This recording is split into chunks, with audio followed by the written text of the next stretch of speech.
लोकप्रिय मुख्यमंत्री आदरणीय योगी आदित्यनाथ जी का।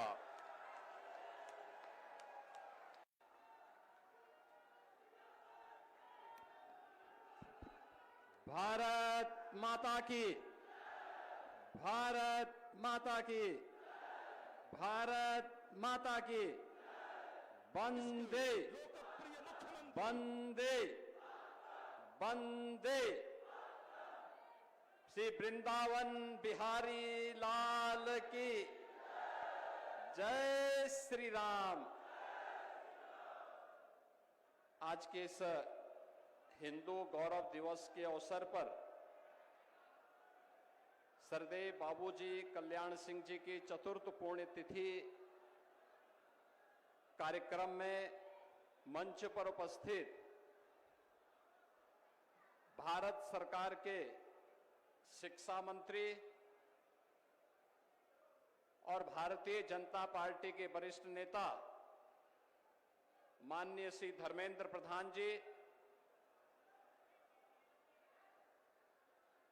केंद्रीय मंत्री माननीय श्री जितिन प्रसाद जी, पूर्व राज्यपाल और भारतीय जनता पार्टी के वरिष्ठ नेता माननीय कलराज मिश्रा जी, पूर्व केंद्रीय मंत्री, पूर्व मुख्यमंत्री माननीय साध्वी उमा भारती जी, उत्तर प्रदेश सरकार में मंत्रिमंडल के मेरे सहयोगीगण, उप मुख्यमंत्री द्वय श्री केशव प्रसाद मौर्य जी, श्री ब्रजेश पाठक जी, भारतीय जनता पार्टी के प्रदेश के अध्यक्ष चौधरी भूपेंद्र सिंह जी, इस पूरे कार्यक्रम के संयोजक, आयोजक, पूर्व सांसद श्री राजवीर सिंह राजू जी, उत्तर प्रदेश सरकार में मंत्रिमंडल के मेरे सहयोगी और कार्यक्रम के आयोजक श्री संदीप सिंह जी, सभी माननीय जनप्रतिनिधिगण और भारी संख्या में उपस्थित सरदेव बाबूजी के प्रति श्रद्धा का भाव रखने वाले अलीगढ़ मंडल से जुड़े हुए सभी उपस्थित बहन और भाइयों, हिंदू गौरव दिवस के अवसर पर सरदेव बाबूजी की स्मृतियों को नमन करते हुए मैं आज के इस अवसर पर प्रदेश की जनता की ओर से, हर राम भक्त की ओर से उन्हें उत्तर प्रदेश सरकार और उत्तर प्रदेश की जनता जनार्दन की ओर से विनम्र श्रद्धांजलि अर्पित करता हूं। बहनों और भाइयों, ये चतुर्थ पुण्यतिथि है सरदेव बाबूजी की। उन्होंने इसी अलीगढ़ जनपद के एक छोटे से गांव में एक सामान्य किसान परिवार में जन्म लिया। राष्ट्रीय स्वयंसेवक संघ से बचपन में राष्ट्रीयता के संस्कार प्राप्त किए। एक शिक्षक के रूप में भारतीय जनता पार्टी के एक सामान्य कार्यकर्ता के रूप में अपने आप को भारत की राष्ट्रीयता के लिए समर्पित किया। और आज जिस भी क्षेत्र में सरदेव बाबूजी को कार्य करने का अवसर प्राप्त हुआ, उन्होंने अपने आदर्शों की एक छाप छोड़ी। 1977 में स्वास्थ्य मंत्री के रूप में स्वास्थ्य सेवाएं कैसे होनी चाहिए,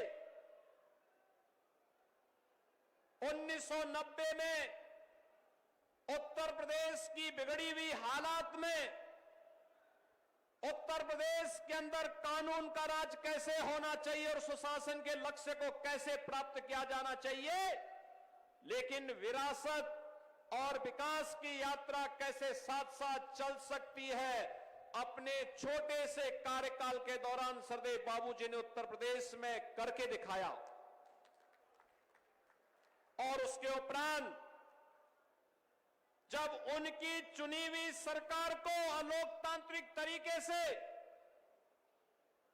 कांग्रेस ने भंग करने का काम किया था, बर्खास्त करने का काम किया था, राम जन्मभूमि के लिए उन्होंने क्षण भर की भी देरी नहीं की और अपने पद को छोड़ करके उन्होंने इस बारे में कहा था कि हां, अयोध्या में विवादित ढांचा के गिरने की जिम्मेदारी मैं ले रहा हूं अपने ऊपर, किसी राम भक्त का कोई बाल बांका नहीं होना चाहिए।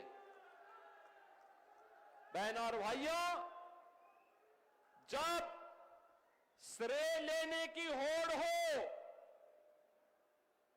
और जब मामला बिगड़ता है तो दूसरों के ऊपर डालने की एक स्थिति देखने को मिलती हो, उन स्थितियों में बाबूजी ने उस समय सारी जिम्मेदारी अपने ऊपर लेकर के गुलामी के ढांचे को, उसकी जो गति होनी थी उसको दुर्गति तक पहुंचा करके श्री राम जन्मभूमि में भव्य मंदिर निर्माण का मार्ग प्रशस्त किया है। आज बहनों और भाइयों, उत्तर प्रदेश में पिछले 8-8.5 वर्ष के अंदर विकास के लिए, सुशासन के लिए, समृद्धि के लिए, सुरक्षा के लिए आदरणीय प्रधानमंत्री मोदी जी के नेतृत्व में, उनके मार्गदर्शन में जो कुछ भी हम कर पाए हैं उसकी आधारशिला सरदेव बाबूजी के द्वारा दी गई। 1990-91 की और 1996, 97, 98 में उनके द्वारा जो सरकार बना करके जो न्यूज की आधारशिला रखी गई थी, उसी आधारशिला पर आज डबल इंजन की सरकार कार्य करते हुए उन आदर्शों को अंगीकार करते हुए आगे बढ़ाने का कार्य कर रही है। और आज सरदेव बाबूजी के प्रति यही विनम्र श्रद्धांजलि अर्पित करने के लिए हम लोग आए हैं। याद करिए, बुलंदशहर सरदेव बाबूजी की कभी विधानसभा हुआ करती थी। वहां पर प्रधानमंत्री मोदी जी की प्रेरणा से बने हुए राजकीय मेडिकल कॉलेज का नामकरण सरदेव बाबूजी के नाम पर किया गया। प्रदेश के सुपर स्पेशलिटी कैंसर हॉस्पिटल का नामकरण सरदेव बाबूजी के ही नाम पर लखनऊ में किया गया और उनकी भव्य प्रतिमा का भी स्थापना वहां पर की गई। बहनों और भाइयों, जो लोग आज पीडीए के नाम पर समाज को बांटने का प्रयास कर रहे हैं, ये वही लोग हैं जब इनकी सरकार हुआ करती थी, दंगे होते थे, गुंडे और माफिया प्रदेश में तांडव मचाते थे और हर पर्व और त्योहार के पहले उन पर्व और त्योहारों पर कोई ग्रहण सा लग जाता था दंगों का। ये वही लोग हैं जब उस समय पार्टी बनकर के इस हिंदू समाज को कोई पर्व और त्योहार नहीं मनाने देना चाहते थे। ये वही लोग हैं जो कावड़ यात्रा में रोक लगाते थे, विजयादशमी में दुर्गा पूजा के अनुष्ठान को नहीं होने देते थे, होली और दीपावली के कार्यक्रमों में तमाम प्रकार से व्यवधान पैदा करने का कार्य करते थे। उस समय इनके द्वारा जो तुष्टीकरण की नीति थी, आज प्रधानमंत्री मोदी जी के नेतृत्व में तुष्टीकरण नहीं, सबका साथ और सबके विकास के साथ संतुष्टीकरण की नीति है। विकास सबका, सुरक्षा सबको, लेकिन तुष्टीकरण किसी का नहीं। तुष्टीकरण किसी का नहीं। अगर गुलामी के अंशों को समाप्त करना है, विरासत पर गौरव की अनुभूति करना है, तो अयोध्या में राम मंदिर का भव्य निर्माण उसकी एक अनुपम छाप के रूप में, एक अनुपम मिसाल के रूप में हम सबके सामने है। हम सब अयोध्या की इस विरासत पर गौरव की अनुभूति करते हैं। एक तरफ भारतीय जनता पार्टी की डबल इंजन की सरकार के द्वारा अपनी विरासत का, आध्यात्मिक विरासत के संरक्षण के लिए कार्य किया जा रहा है। तो जो कहा सो करके दिखाया। जम्मू कश्मीर में धारा 370 समाप्त करके हमेशा के लिए आतंकवाद पर नकेल कसने के लिए जो कार्य किया गया, यह अभी स्वतंत्र भारत और 140 करोड़ का भारत आज उसका प्रत्यक्षदर्शी है। वो इस बात का अनुभव कर रहा है कि घोषणाएं बहुत होती थी, लेकिन उसका मूर्त रूप आज देखने को मिल रहा है। लेकिन जो लोग आज पीडीए की बात करके समाज की एकता को खंडित करना चाहते हैं, इनसे पूछना चाहिए, जब प्रदेश में दंगों की आग लगी थी, प्रदेश का नागरिक, चाहे वह अलीगढ़ के दंगे हो, बरेली के दंगे हो, मुजफ्फरनगर के दंगे हो, मेरठ के दंगे हो, जिन लोगों की बोलती दंगों के समय पीड़ित हिंदुओं के पक्ष में नहीं होती थी, पीड़ित में से दलित भी था, पिछड़ा भी था, व्यापारी भी था, सामान्य हिंदू भी था, अकेले भारतीय जनता पार्टी उनके पक्ष में खड़ी होती थी। तब भी भारतीय जनता पार्टी खड़ी होती थी। पिछले 8.5 वर्ष में प्रदेश दंगा मुक्त हुआ है, गुंडागिर्दी और माफियागिरी से मुक्त हुआ है। लेकिन आज फिर से इस एकता को खंडित करने के लिए जो बातें परिवार डेवलपमेंट अथॉरिटी के द्वारा फिर से प्रारंभ किया गया है, ये परिवार डेवलपमेंट अथॉरिटी जो सबका साथ की तो बात करता है, लेकिन परिवार के विकास की बात करता है। और इन्होंने 4 बार प्रदेश में समाजवादी पार्टी की सरकार आने पर यही करके दिखाया। भी आपने देखा होगा, अभी हम लोगों ने 60,244 पुलिस की भर्ती संपन्न की। अलीगढ़ के भी बहुत सारे नौजवान भर्ती हुए थे, उसमें बहुत सारे अलीगढ़ के नौजवान भर्ती हुए, एटा के नौजवान भर्ती हुए, कासगंज और हाथरस के नौजवान भर्ती हुए, प्रदेश के सभी 75 जनपदों के नौजवान उसमें भर्ती हुए। लेकिन क्या ये 2017 के पहले भी संभव था? क्या 2017 के पहले ये नहीं हो सकता था?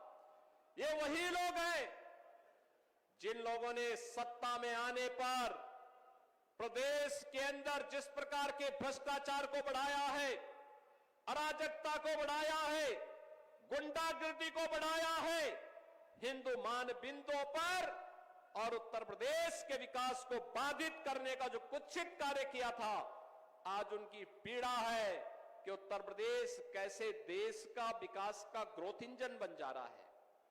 आज उनको पीड़ा इस बात की है कि आखिर उत्तर प्रदेश के सामने जो पहचान का संकट इन्होंने खड़ा किया था, ये पहचान का संकट कैसे दूर कर दिया गया है। और इसी पीड़ा में इनके द्वारा फिर से जातीयता के उस जहर को घोलने का कुत्सित प्रयास किया जा रहा है। और इसके लिए इन्होंने न केवल हिंदू संस्थाओं को, बल्कि अब तो देश के संवैधानिक संस्थाओं को भी निशाना बनाना प्रारंभ कर दिया है। अगर कोई न्यायाधीश सही फैसला देता है, निष्पक्ष फैसला देता है, तो उनको धौंस दी जाती है। अगर वह किसी सार्वजनिक कार्यक्रम में कोई बात कह देते हैं, उन्हें धमकी दी जाती है। और अब तो चुनाव आयोग को भी धमकी दी जा रही है, चुनाव आयोग को भी धमकी दी जा रही है।